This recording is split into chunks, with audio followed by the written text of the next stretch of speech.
Defeat.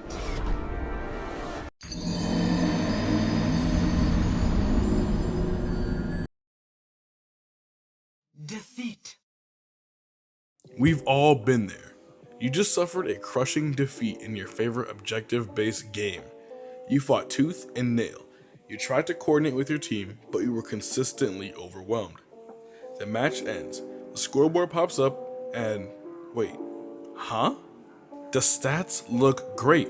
Your team has high damage and a lot of kills. So why did it feel like you were fighting a 1v5? Why did the loss feel so inevitable? That paradox, my friends, the disconnect between a good-looking scoreboard and a terrible loss, is what I like to call the Moira Theorem. And to understand it, we need to talk about its namesake, the controversial support hero from Overwatch, Moira. Moira's kit is a masterclass in temptation. She can spray a powerful cone of healing on her allies, but this healing runs on a resource meter. To get that resource back, she has to do damage with her secondary fire, a long-range biotic grasp that leeches life from enemies, healing her in the process. She has an orb she can throw that can either burst heal her team or melt her enemies. And she has a fade, one of the best escape abilities in the game, a get out of jail free card that lets her vanish and reposition every few seconds. You see the temptation, right? As a Moira player, why risk your life and manage a tricky resource meter to heal your teammates when you can play a safe, long range, and rack up damage and get easy kills with a beam that doesn't require precise aim, and heal yourself while you're at it? This seductive playstyle creates the DPS Moira, a player who on paper looks like a god. They end the match with high kills, impressive damage numbers, and even high healing, because most of it is self-healing from their beam after all. They feel like they carried. Their stats tell them they did an amazing job, but while they were off chasing off that one Ana and padding their KD, the objective was lost. The tank crumbled with no sustained support. The core win condition was completely ignored. And that is the heart of the Moira Theorem. In most, if not all, objective-based games, individual player stats don't matter, and they're often a flat-out lie if they come at the expense of fulfilling your role in playing the objective. Today, we're going to prove it. We'll look at other examples across the gaming world where this theorem holds true, and break down why GameSense is the one stat you'll never see on a scoreboard, but it's the only one that truly leads to victory. Okay, so now that we have the theorem laid out, let's establish some ground rules for this discussion. To understand why the theorem holds true, we need to be very specific about what we're talking about. First, what is an objective-based game? I'm not talking about single-player RPGs where hoarding stats is the whole point. I'm talking about a team-based competitive game where the goal isn't just to get kills, but to complete a specific task: pushing a payload, capturing a flag, planting a bomb, destroying a nexus. In these games, a kill is only a means to an end, the end being completing the objective.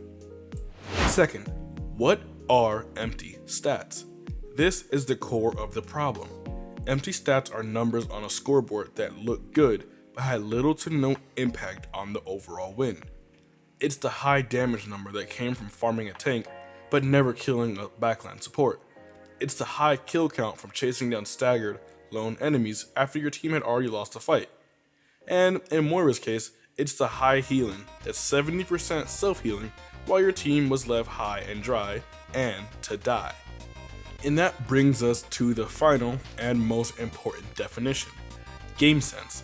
This is the invisible stat. It's positioning, cooldown tracking, knowing who to target, and not just how to target them. It's understanding that sometimes the most impactful play you can make is to not do anything at all, but to simply stand on the point and stall for a few more seconds. GameSense is the anti-stat. It's the true measure of a great player. Our first and most obvious piece of evidence is the one we've already discussed: the DPS Moira in Overwatch. This is the perfect baseline because it highlights the core sin of the Moira Theorem: role neglect. In a role-based shooter, your job title matters. A support's primary function is to enable their team. When the Moira player decides that their KD is more important than their tank's life, they have fundamentally misunderstood the assignment. They are playing a solo game inside a team-based world, and their empty stats are the evidence of their own failure. Next, let's look at the high-stakes world of tactical shooters. In a game like Rainbow Six Siege or Call of Duty's Search and Destroy, the objective is absolute. It's about planning or defusing the bomb. Here, we see the Moira Theorem manifest as the round-losing top fragger. You've all seen this player. They are a mechanical god. They get 3 kills on their own, leaving them in a 1v1 situation. The bomb is planted.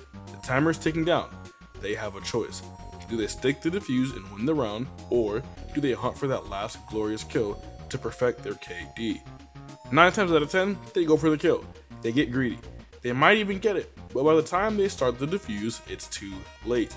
They end the round with the 4 kills and a loss. Their stats look heroic, but their decision making leaves much to be desired. Our final example, the Battle Royale, is fascinating because it shows 2 sides of the exact same coin. The ultimate objective is simple: be the last team standing. But this clarity creates 2 distinct types of empty stats. First, you have the Rat. This is the team or player that avoids every fight, hides in buildings, and through sheer luck makes it to the final 3 teams with almost no loot and 1 lucky kill.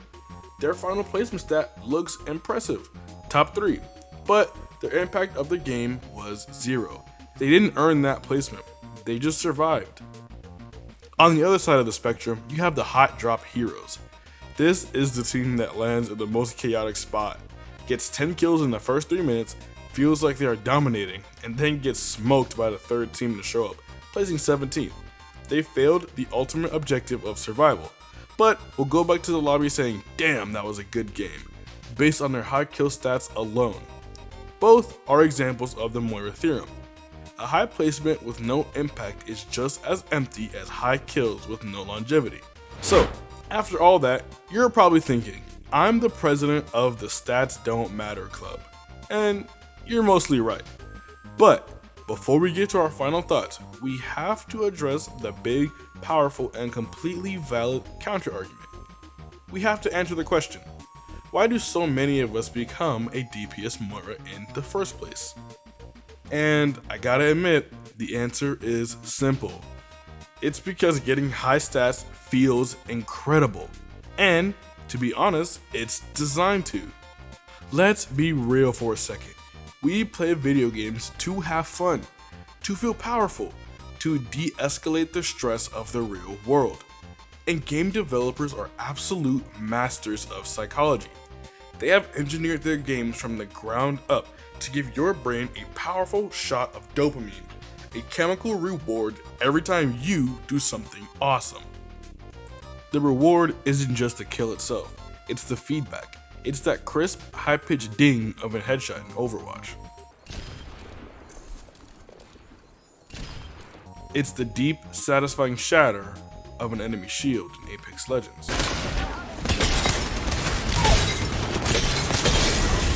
Immediately followed by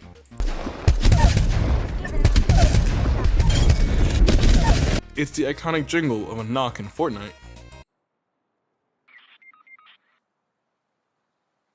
or the slick animations of all the reloads in Rainbow Six Siege.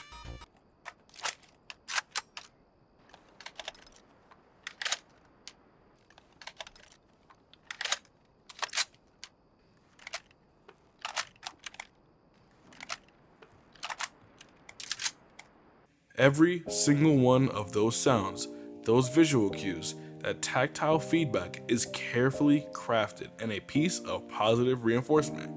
It's the game tapping you on the shoulder and saying, "Good job, that was really cool and do it again." It's an addictive feedback loop that keeps us engaged and makes us feel like a hero. And that feeling is completely valid. Chasing that high can be the most fun part of the game. It can make you feel like you won, even when your team lost. It's why we keep hitting that play button. So, does this invalidate the Moira Theorem? Am I saying that chasing kills and padding stats is the right way to play after all? No. And this is the most important distinction we can make. There is a huge difference between what is fun and what is effective, what feels good versus what actually wins the game. So, what is the final verdict on this Moira theorem? It's this: the dopamine rush from a high kill game is a powerful, valid, and fun part of the gaming experience. But it's like a sugar rush. It's fleeting and it's not real sustenance. The true, deep satisfaction in competitive gaming doesn't always come from a scoreboard that makes you look good in a loss. It comes from a W in the win column. It comes from knowing you and your team outsmarted and outplayed your opponents.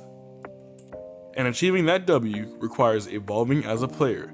It means evolving past our inner caveman, that primal part of our monkey brain that gets a jolt of neuron activation and starts thinking, ooh, shiny enemy, me click, damage number makes me brain feel good. It requires developing that invisible stat we talked about, game sense. It's learning to ask the right questions in the middle of a match. Is this the right fight to take right now? Where is the objective and how can I influence it? What does my team need from me in this exact moment to succeed? The player who starts asking those questions will always be more valuable than the player who is just looking at their KD. Ultimately, the Moira Theorem isn't an attack on Moira players, or lurkers, or anyone who loves getting kills. It's a challenge to all of us to look past the shiny, satisfying stats on the screen and to honestly analyze our true impact on the game. So, I'll leave you with this question. Think about the last game you played. Were you playing for the stats or were you playing for the objective? Be honest. Let me know your thoughts down in the comments. I'm genuinely curious to hear your perspective on this. As always, if you enjoyed this dive, a like and subscribe would be amazing. Thanks for joining the Nexus.